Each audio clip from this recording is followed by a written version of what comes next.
ఒకరేమో సనాతన ధర్మాన్ని మలేరియా డెంగీతో పోల్చుతారు, ఇంకొకరు గోమూత్ర రాష్ట్రాలు అంటూ నార్త్ సౌత్ను విడదీసి విశ్లేషిస్తారు.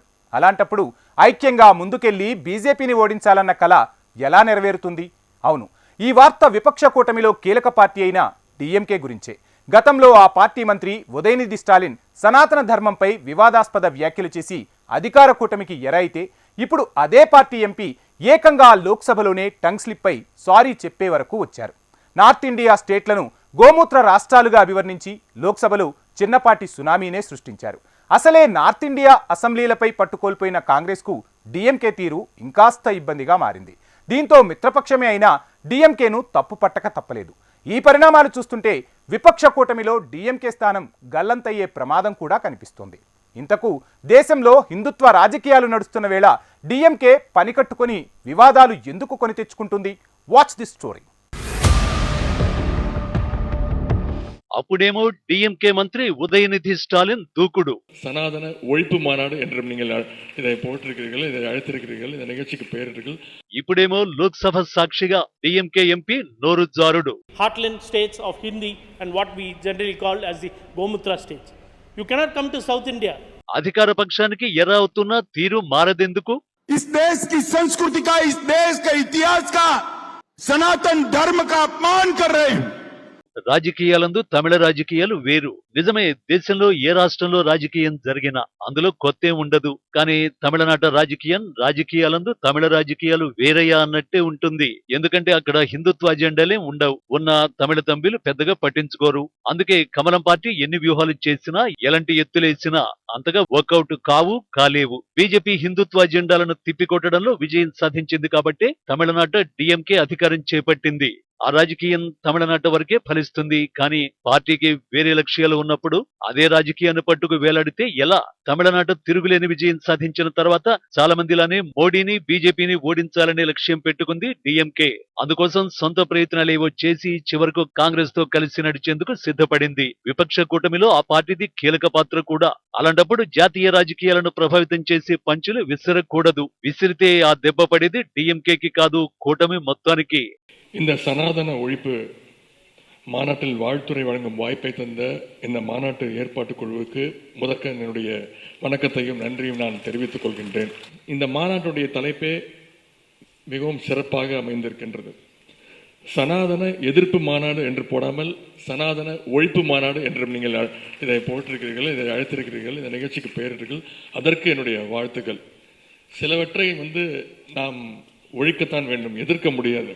గత ఏప్రిల్ నెలలో నటుడు డిఎంకే మంత్రి ఉదయనిధి స్టాలిన్ ఇచ్చిన సందేశం ఇది. సనాతన ధర్మాన్ని ఉద్దేశించి కొన్ని విషయాలను కేవలం వ్యతిరేకిస్తే సరిపోదని, వాటిని పూర్తిగా నిర్మూలించాలని అన్నారు. అంతటితో ఆగితే వివాదం ఏముంది? దోమలు, డెంగీ, మలేరియా, కరోనా వంటి వాటిని మనం వ్యతిరేకిస్తే పోవని, సనాతనం కూడా అంతే అని డిక్లేర్ చేసేశారు.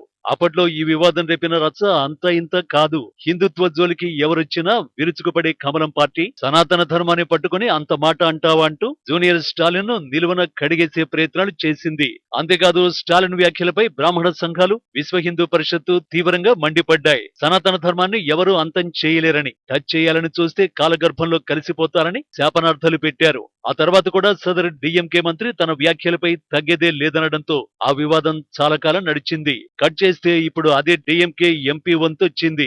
ఈయన ఏకంగా లోక్సభలోనే tsunami రేపారు. The power of this BJP is only winning elections and mainly in the heartland states of Hindi and what we generally call as the Gomutra states. You cannot come to South India. You see all the results of what happens in Tamil Nadu, Kerala, Andhra, Telangana and Karnataka. We are very strong over there. ఈయన పేరు Senthil Kumar, DMK MP.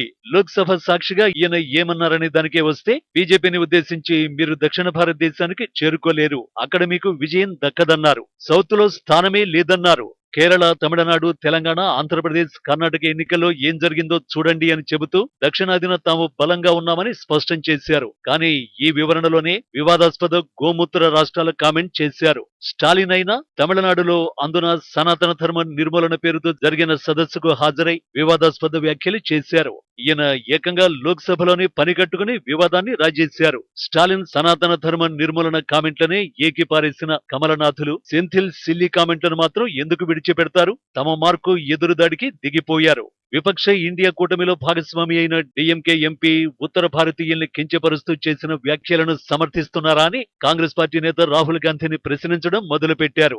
ये लोग इस प्रकार की गंदी और ओछी बातें करने वाले लोग जो सनातन को गाली देते थे, आज इन लोगों को तमाचा लगा है. अभी आधा तमाचा लगा है, अब थोड़े दिन के बाद पूरा तमाचा जब लगेगा, अभी आधा साफ हुआ है, पूरा साफ हो जाएंगे. ये सारे के सारे लोग जो सनातन धर्मावलंबियों को, जो गौ गंगा गीता गायत्री का अपमान करता है, ये देश कभी भी नहीं सहेगा अपमान. మరోవైపు తమిళనాట డిఎంకేకు కంటి మీద కునుకు లేకుండా చేస్తున్న అన్నామలై యాక్షన్లోకి దిగారు. తమిళనాడులో డిఎంకే పతనం ప్రారంభమైందని, ఆ పార్టీ నేతల అహంకారమే ఇందుకు కారణమని విమర్శించారు. పుదుచ్చేరిలో బీజేపీ నేతృత్వంలోని ఎన్డీఏ ప్రభుత్వమే అధికారంలో ఉందని అన్నామలై గుర్తు చేశారు. సెంథిల్ కుమార్ వ్యాఖ్యలను రాహుల్ సమర్థిస్తున్నారా అని కర్ణాటక మాజీ మంత్రి సిటి రవి నిలదీశారు. భారతీయులను కాంగ్రెస్ దాని మిత్రపక్షాలు అవమానిస్తున్నాయని మండిపడ్డారు. వివాదం ఇంత తీవ్రమవుతున్న వేళ కాంగ్రెస్ కు కూడా రియాక్ట్ కాక తప్పలేదు. సెంథిల్ కుమార్ వెంటనే క్షమాపణ చెప్పాలని కాంగ్రెస్ ఎంపీ కార్తీ చిదంబరం డిమాండ్ చేశారు. సెంథిల్ వ్యాఖ్యలను బీజేపీ సీనియర్ నేత, బీహార్ ఉప ముఖ్యమంత్రి సుశీల్ మోడీ, కేంద్ర మంత్రి రాజీవ్ శుక్లా తదితరులు తప్పుపట్టారు. మరోవైపు సనాతన ధర్మానికి వ్యతిరేకంగా మాట్లాడిన తమిళనాడు మంత్రి ఉదయనిధి స్టాలిన్పై కేసు నమోదు చేయాలని, పదవి నుంచి తొలగించాలని BJP MP GVL Narasimha Rao Tamil Nadu ప్రభుత్వాన్ని డిమాండ్ చేశారు. ఈ గ్యాప్ లో కేంద్ర మంత్రి అనురాగ్ ఠాకూర్ కాంగ్రెస్ అంతే, విపక్ష కూటమి తీరింతే అని సీరియస్ అయ్యారు. ये स्पष्ट तौर पर नजर आता है कि इनकी सोच हिंदू को, हिंदी को और सनातन धर्म को नीचा दिखाने की है. कांग्रेस के नेतृत्व वाला घमंडिया गठबंधन, इसका घमंड और अहंकार पराजय के बाद भी चूर चूर नहीं हुआ, बल्कि ये उत्तर भारत को, भारतीयों को और यहां तक कि सनातन धर्म को नीचा दिखाने में कोई कसर नहीं छोड़ रहे. ఈ మొత్తం వ్యవహారం డిఎంకేతో పాటు విపక్ష కూటమి మెడకు కూడా చుట్టుకుందని గ్రహించిన ఎంపీ సెంథిల్ కుమార్ చివరికి తన వ్యాఖ్యలపై క్షమాపణలు చెప్పారు. 5 రాష్ట్రాల అసెంబ్లీ ఎన్నికల ఫలితాల గురించే ప్రస్తావించానని, ఇందులో భాగంగా ఒక వాక్యాన్ని సరైన రీతిలో ఉపయోగించలేదని పేర్కొన్నారు. అంతకుమించి తనకు మరో ఉద్దేశం లేదని వివరణ ఇచ్చారు. అయితే అప్పటికే జరగాల్సిన నష్టం జరిగిపోయింది. అసలే నార్త్ ఇండియా అసెంబ్లీలో ఖాళీ అయిపోయిన కాంగ్రెస్ కు మిత్రపక్షం డిఎంకే రూపంలో ఈ వివాదాలు మింగుడు పడటం లేదు. మరో 4 నెలల్లో సార్వత్రిక ఎన్నికలు రానున్న వేళ డిఎంకే రూపంలో ఇలాంటి వివాదాలు ఇంకాస్త చిక్కుల్లో పడేసే పరిస్థితులు ఏర్పడ్డాయి. దీంతో విపక్ష కూటమికి కీలకమవుతుందని భావించిన డిఎంకేనే నెగటివ్ అవుతుందా అన్న అనుమానాలు వ్యక్తమవుతున్నాయి. ఈ పరిణామాలను బట్టి చూస్తే కూటమిలో డిఎంకే స్థానం ఖాళీ అయినా ఆశ్చర్యపోవలసిన పని లేదు. ఆ మాటకొస్తే 5 రాష్ట్రాల ఫలితాలతో కూటమి ఐక్యతే ప్రశ్నార్థకంగా మారింది. ఒక్క మాటలో ఇటు 5 రాష్ట్రాల ఫలితాలు, డిఎంకే నోరుజారుడు వంటి పరిణామాలు కమలానికి కావలసినంత బూస్టింగ్ ఇస్తున్నట్టే కనిపిస్తోంది.